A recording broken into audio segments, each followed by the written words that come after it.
Hi all, welcome to part 8 video lecture on VR model. So far we almost covered the basic concepts of VR diagram like entity relationship, their constraints. So the last video we covered the different constraints like a cardinality ratio constraint and participation constraint. Hope you remember all this.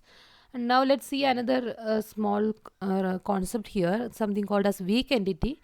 I already told you this before somewhere when we discussed this key, right? The key attribute, and that time we saw that sometimes the entity may not have a key attribute, and that time you can call it as a weak entity. So weak entity is basically an entity with no key attribute. Okay. So that about simply what is weak entity. Now we need an example to understand it clearly. So in textbook they are taking this dependent table as entity as a weak entity. So dependent, hope you remember. So we are always taking that common example, the company database, where we have the entity for the department, employee, project, and dependent. Hope you remember 4 main entities we saw. Out of that, the dependent entity they are taking like a weak entity, in the sense there is no key. And you may think like, why not key, can I add a key attribute? Some dependents are people only, so we can add some social security number, something, and make them unique. That is fine, but in the mini world constraint it is given like they don't want the dependents to be unique. Okay, so something like that. So it's as an example we are taking it, but sometimes it may be mandatory to keep some attribute as entity, I mean weak entity, so we may force like that. But here it's not like that. If you want, you can make it a strong entity also. So weak entity, on other side we have a strong entity. Strong entity means it is having a key attribute. Okay. But anyway, in our text, this dependent table is taken to be a weak entity. So weak entity, in the sense the dependent table is having attributes like the first name of the dependent, name they are keeping, and birth date they are keeping. Okay. The gender and the relationship. Okay, relationship to the employee to whom is a dependent, like that. Okay. And in this case you can see that so if we are maintaining a table like this, there is nothing like a key, right? This you can have a dependence of 2 different employee, maybe uh, or same employee itself, but further we have one more constraint. So by default, at this point you can think of dependence of 2 different employees, say having same name, same date of birth, same gender, and same kind of relationship with the main employee, right? So it can happen.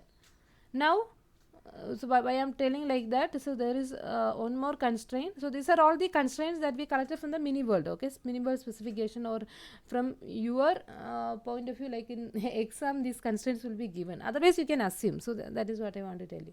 So in our example, if we assume that, so again assumption, that no 2 dependents of the same employee ever have the same first name. Okay, the first name is not supposed to repeat for dependence of the same employee, but anyway why it is so we will see. But for chances are there, like dependence of 2 different employee may have a same set of value for their name, birth date, sex, and relationship with to the main I mean the employee. So it can happen, right? Now in that case, 2 dependents of 2 distinct employee may by chance have the same value for name, birth date, sex, relationship, but they are still distinct entity. Now how we are going to differentiate such cases? So that is something taken as an example. Okay, so weak entity type, entity types that do not have a key is called as a weak entity. So what is a weak entity? In contrast, the regular entity type that are having a key is what we call as a strong entity. So we have a strong entity, the normal one, and weak entity. Okay. Entities belonging to a weak entity type are identified by being related to a specific entity from another entity type in combination with one of their attribute value. So this is important. How we are going to distinguish two entities of the weak entity type? So that is the thing. So in worst case, 2 entities can repeat all attribute values, right? So in that time, that weak entity alone it's not in a position to distinguish any two entities. So if by chance there may be two rows like that, or two entities having same set of values, okay, or two dependents of two different employee may have same set of name, birth date, sex and relationship to the main employee. So that can happen. So the weak entity alone is not in a position to distinguish all its entities, okay.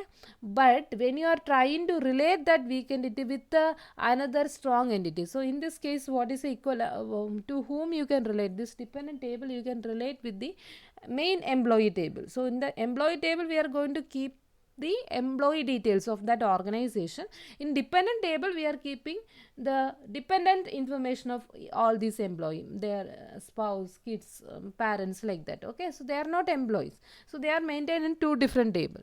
Now this dependent table is actually related to the main employee table. So with that relationship, okay, so something like a depends of relationship you can define. With that, with the help of that relationship you can uniquely identify. So when I am saying that this person is dependent on say Mr. John, John is an employee, so when you try to relate that way, and maybe another person is dependent on someone else, okay. So that case, with by linking this dependence with the actual employee, they are going to be unique. So that is the idea. This weak entity alone is not going to ensure that uniqueness constraint, but when you relate that weak entity with the strong entity, it will ensure the uniqueness constraint. Now for relating with the strong entity, the other side, right here in this example, the dependent and the what we are trying to say is, at one side we have the dependent entity, and we saw that it is not having a key attribute. Now we have to define some sort of relationship by which we should find a relationship with the so here the actual employee table, okay, some other strong entity having a key, okay. So maybe I can define the relation like depends on, like that, okay. Now with the help of this relationship you are trying to relate this weak entity with a strong entity. Now the notation you can see, the weak entity we will always represent by this double rectangular shape. And so as this is a weak entity, okay, so the terminologies are like this. And this particular relationship also we typically, the one which is connecting a weak entity with a strong entity, so that also we typically denote some double line diamond, okay. Now some terminologies are like this dependent, it is a weak entity and it is related to this particular employee, and with the help of each entity of this employee table we are trying to uniquely identify each entity of dependent, okay. So that a uniqueness constraint we are trying to achieve by linking it with this employee table. So that I can say that this employee table is I'm using the terminology table, actually this is an entity. We use a term table in relational model, but sometimes that name is coming automatically. So here it is an entity. You can, if you want, you can visualize it as a table like rows and columns, but mainly it is something implementation related. At this point it is an entity, okay. Yeah, so this employee entity you can call it as the identifying entity, or you can call it as the owner entity. Owner entity in the sense this is the owner of this dependent, in the sense the dependent alone is weak, right? So it's not having a key, but by linking each entities of dependent with the employee entity you can achieve that uniqueness constraint. So that employee entity on other side is acting as an identifying entity for the dependent entity, and also it is the owner of that dependent entity. And this particular relationship you defined is also called as the identifying.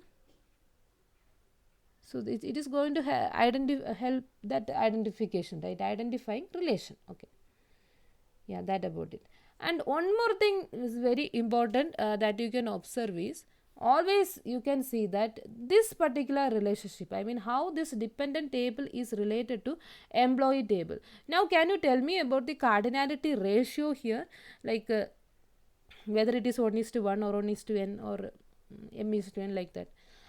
Typically, if you are looking at a particular dependent, he can depend on a single employee, right? One person is depending on more than one employee means he is going to get benefits of all these employee. Normally organizations will not allow it. Sometimes it may happen, right? Two people from same family may be having work, and one person can link to both of them, something like that, but that we typically not allow. So a person as a dependent, he is supposed to relate to at most and at least one. The minimum part we will say cardinality ratio. I am asking first. Cardinality ratio means the maximum cardinality. Okay, so that is by default cardinality ratio. So maximum, how many people this person can depend? Only one, right? Otherwise he is going to get more benefits. So typically it's not good to allow some n value there. But if you are looking at an employee, that is again company policy. Typically we will not restrict how many dependents this person is having. It can have a n number of dependents, like spouse, kids, parents, like that. But some organization will restrict that also. Like if you are making say spouse as a dependent, the parent further you can't make parents as a dependent. Some organizations is having such a restriction, but here we assume that employee there is no restriction. So one employee, if you are viewing, he can participate in n number of relationship instances to some dependents, right? So n is something saying that there is no upper limit. Okay, so maximum. Now what about the minimum cardinality ratio? So participation constraint I am asking. So now onwards, whenever you are thinking about any relationship, whether it is identifying relation or some other normal relation, you think about the minimum cardinality and maximum cardinality, so that it will be a practice for you. Now what about the so this minimum cardinality is something important. You can see that at least, right, every person in the dependent table must, okay, or must relate to at least one employee, right? In the sense, if I am adding one person in the dependent table and he is not related to any employee, what is the meaning? Is first of all, here this employee table is working as a strong entity or the identifying or the owner entity for the dependent table. So it must have a mapping, right? Otherwise that whole purpose of strong entity or identifying entity and identifying a relation is meaningless, right? So here the minimum cardinality should be 1, in the sense every instances of this dependent entity set should have a participation, right? So existence dependency, something we given different name, hope you remember, or the participation is total in the sense everybody. So it's a total function now, so total mapping we are having now. Okay, everyone at this side should have a association with this employee table, but at this side if you are taking some employee may not have a dependence, that also fine. So here it is partial, fine, but here it must be total. So now you can remember like that, weak entity and its relation and its corresponding association all are getting double line. So like that you can remember, but you know the meaning also why they are getting double line. First of all, weak entity, its notation is like a double rectangular box we use, and the identifying relation also you have to use that double diamond, because it is something different. It's not like we define that relation for making for achieving that uniqueness constraint, like that I can tell you. And regarding cardinality ratio, from the mini word specification you can define it as you want, but the participation constraint, always the weak entity is participating or associating with the strong entity through total participation only. It must be the case. Okay, so that is what is written, right? The weak entity type is always having a total participation constraint, is otherwise called existence dependency constraint, hope you remember, with respect to its identifying relationship, because a weak entity cannot be identified without an owner entity. That is meaningless. Okay, so that is the whole thing we are discussing. Okay, and the other entity is called identifying entity or owner entity, and the relationship is called a identifying relation. Okay. Now this is an example, and hope you get it. Okay, they are identified as distinct entity only after determining the particular employee entity to which each, so some relationship you have to establish. So this relation also, how we are actually implementing, that we will see when we discuss the relational data model. So at this point, so something pictorially it is clear, right? So this, see how simple is this diagram. It's something user friendly, right? So by looking at it, but some minimum understanding is needed, that the designer can tell, like so what is this meaning, no key, and double line means everybody should participate, that thing he can explain. So it's easy for us to communicate with the user. So that is the whole thing. Now there is a small concept called partial key. Even though the what I can tell, the so in our example, uh, this dependent table is not having a key attribute, right? Instead we kept something like a name of the dependent, then there is something called date of birth, then sex and relationship, like that information we saw. And that time we observed like there is no key attribute, right? But still you can think of something called as a partial key for a weak entity. So this name you can make it as partial. So normal key we will put a underline, here we use that dashed underline. Okay, so what does it mean? In the sense, if you are looking at the name attribute alone, it is not a key. Okay, but if you are looking at the name attribute alone for a particular employee instance, one employee instance can participate with the n number of dependents. A particular employee can have n number of dependents, right? And when you are looking at that point, I mean, when you are looking at a particular employee point of view, you can see that this name is not going to repeat, right? But this name is repeating across the employee table, right? Yes, that about it. So such attribute you can say as a partial key. So as a whole, it is not a key. It's not. It can repeat like two different employees dependents can have the same name, of course. But if you are further, you are imposing that constraint. Like if same employee dependents, they are not supposed to have the same name. So if that is the case, you can make this name as a partial key. Yeah, that is a weak entity type normally has a partial key, but it is again an optional thing, but typically it is better to keep it. Okay, which is the attribute that can uniquely identify weak entity that are related to some, not some, same owner entity. So when you are focusing on a particular owner entity, all his dependents are having same unique value for the name. So that is, in our example, we can assume like that, that no two dependents of the same employee ever have the same first name, but across different employee it can happen. Okay, so the attribute name is now a partial key. So in worst case, if you are not getting a specific attribute as a partial key, all attributes together you can take as a partial key. So that time also you have to ensure that all attributes together is not going to repeat for a single owner entity. So same owner entity, that about it. And the notation we already seen in ER diagram, both weak entity type and its identifying relationship are distinguished by surrounding their boxes and diamonds with double line. So both weak entity and its identifying relation, right?